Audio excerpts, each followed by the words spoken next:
নমস্কাৰ, মই অত্ৰিয়ম্বী কেশৱ। সংগীত কানন অনলাইন গ্ৰুপৰ সন্মানীয় সকলো শুভানুধ্যায়লৈকে আন্তৰিক শ্ৰদ্ধা আৰু প্ৰণাম জনাইছোঁ।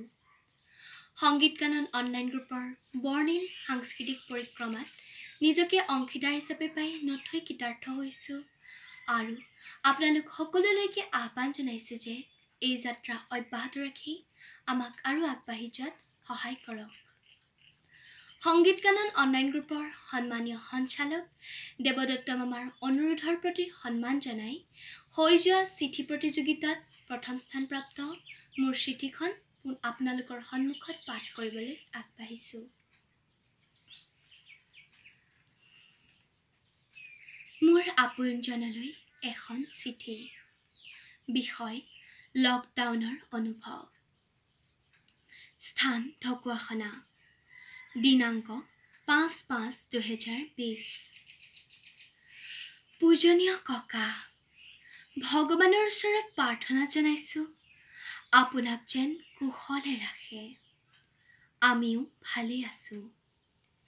চিঠিখন খুলি আপুনি বোধহয় আচৰিত হৈছে, কাৰণ বৰ্তমান সময়ত চিঠিৰ জৰিয়তে বাৰ্তা বিনিময় কৰা কথাবোৰ পুৰণি হৈছে, নহয়নে ককা? আচলতে সাম্প্ৰতিক কৰোনা মহামাৰীৰ ত্ৰাসৰ ফলত লকডাউন আৰু গৃহবন্দীৰ সময়ছোৱাত আমি পাহৰি পেলোৱা কথাবোৰ, কামবোৰৰ লগত আমাক পৰিচয় কৰোৱাই দিয়া কিছু মাধ্যমৰ বাবেই এয়া আকৌ সম্ভৱ হৈছে।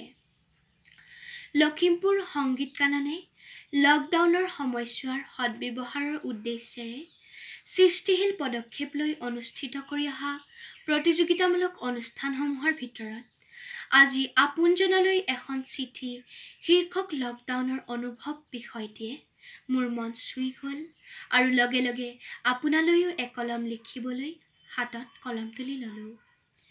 মনে মনে সংকল্প ল'লোঁ যে এই চিঠিখনো লকডাউন শেষ হ'লেই ডাকযোগে আপোনালৈ প্ৰেৰণ কৰিম। কৰোনা ভাইৰাছ আৰু লকডাউন এই দুটা বিষয়ে যেন মোক নতুনকৈ বহু কথা শিকিবলৈ সুবিধা কৰি দিলে।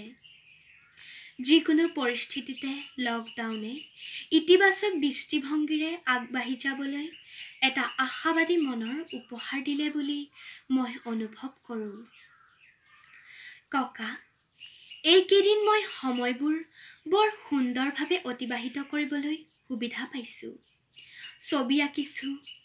বিভিন্ন আলোচনীৰ লগতে প্ৰিয় লেখক নৰমান ভিনচেণ্ট পিলেৰ ৰচনা আৰু কালজয়ী সাহিত্যৰ চিৰিজসমূহ পঢ়ি অনন্য অনুভূতি লাভ কৰিছোঁ। মই আপোনাৰ ওচৰত চিৰকৃতজ্ঞ, কাৰণ কিতাপ পঢ়াৰ যি অভ্যাস মই গঢ়ি তুলিছোঁ তাত আপোনাৰ অৰিহণা আছে বুলি মোৰ মাৰ এটা প্ৰবন্ধ কিতাপ শ্ৰেষ্ঠ উপহাৰ পঢ়ি মই নিশ্চিত হৈছোঁ। লকডাউনে আমাক প্ৰকৃতিৰ সৈতে একাত্ম হোৱাৰ সুযোগ দিছে। বিভিন্ন চৰাইৰ কলৰৱ, সেউজ গছলতিকাৰ বাৰেবৰণীয়া ফুল, বিভিন্ন প্ৰজাতিৰ পখিলাৰ মুক্ত বিচৰণে এইকেইদিন আমাৰ পৰিৱেশটো বৰ সেউজমুখৰ কৰিছে। আশা কৰোঁ আপুনিও চৌপাশৰ প্ৰকৃতিৰ প্ৰতিটো সৌন্দৰ্য উপভোগ কৰিছে। ককা, প্ৰকৃতিৰ সৈতে সহাৱস্থান কৰিহে আমি মানৱ জাতি যে আগুৱাই যাব পাৰিম, সেই কথা এই সময়ছোৱাতেই প্ৰত্যেকেই অনুভৱ কৰা উচিত বুলি মই ভাবোঁ। পৰিষ্কাৰ পৰিচ্ছন্নতা, সুষম আহাৰ আৰু এক সুন্দৰ চিন্তাৰে আমি এইকেইদিন আনন্দৰেই পাৰ কৰিছোঁ। মাক কামত সহায় কৰাৰ লগতে দেউতাৰ সৈতে চিনেমাও চাইছোঁ। জানে ককা, লকডাউনে দেউতাৰ পান মছলা, মোৰ চিপছ, চাওমিন আদি খোৱাৰ বদ অভ্যাস সমূলি দূৰ কৰিলে। এতিয়া স্বাস্থ্যৰ প্ৰতি সদা সচেতন দেউতাৰ সৈতে শাৰীৰিক ব্যায়াম কৰাৰ অভ্যাস মা আৰু ময়ো গঢ়ি তুলিছোঁ। পুৱা গধূলি আমি সদায় চিকিৎসা ক্ষেত্ৰত নিয়োজিত ব্যক্তিসকলকে ধৰি সমগ্ৰ মানৱৰ কল্যাণৰ বাবে ভগৱানক প্ৰাৰ্থনা কৰিছোঁ। ককা, সময়বোৰ সোনকালেই যেন শেষ হয়। ককা, আপুনিও মোলৈ এখন চিঠি লিখিবচোন। আইতাক মোৰ সেৱা জনাব।